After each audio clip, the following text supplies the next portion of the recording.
Hi guys, naranasan nyo na ba mag-download ng files or installer, then mayroong lumabas na gaya nito?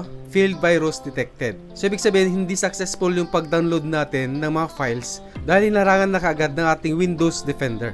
Paano ba natin ito masusolusyonan or ma-fix para mapag-download tayo just in case na ganito yung na-experience nyo sa pag-download?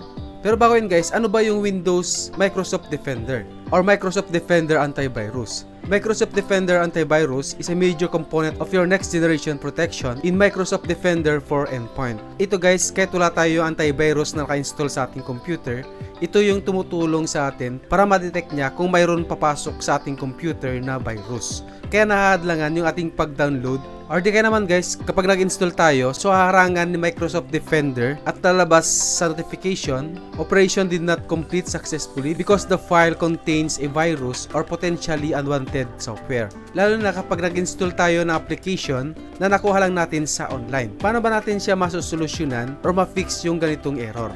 So sabi ng isang nabasa ko sa isang sikat na forum, first, temporary shut off Windows Defender or any other antivirus, complete the installation, re-enable it. So tama to guys, kailangan natin i-temporary na i-shut off yung Windows Defender natin. So paano natin siya i-turn off para ma-download natin or install sa ating computer? Diyan sa computer mo guys, punta lang po kayo sa start. Ito siya. Then i-type natin sa search para mas madali natin makita. So Windows Security. So ito siya guys. So click natin yan. Then dito sa sidebar, punta po tayo dito sa Virus and Threat Protection. Then, hanapin natin yung Virus and Threat Protection setting.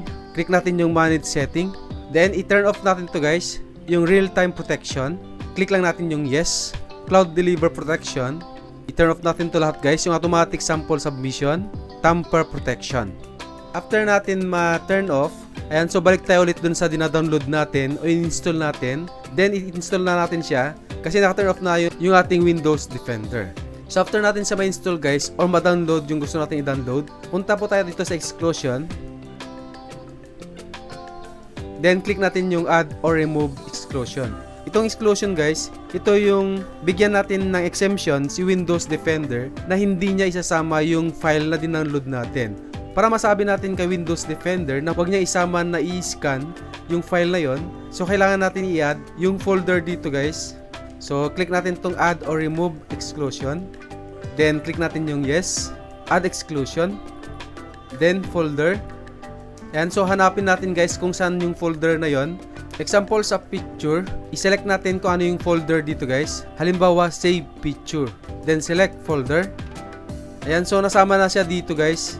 So ibig sabihin guys, lahat ng nakasave dito sa Save Pictures ay hindi na i-scan ni Microsoft Defender. Hindi na siya kasama doon sa i-scan niya. Once na ilagay natin dito sa exclusions, so back tayo guys. Then ibabalik natin ulit tong real-time protection. Kailangan naka-turn on to guys para doon sa protection ng ating computer, doon sa mga viruses. Turn on natin lahat.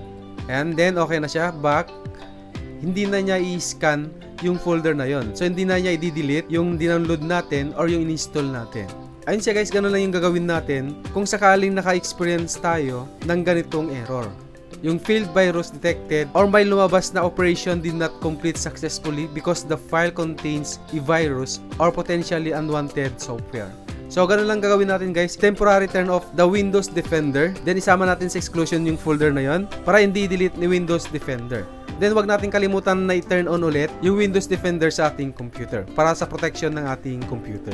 I hope na nakatulong yung ating video tutorial at sana nasundan ninyo.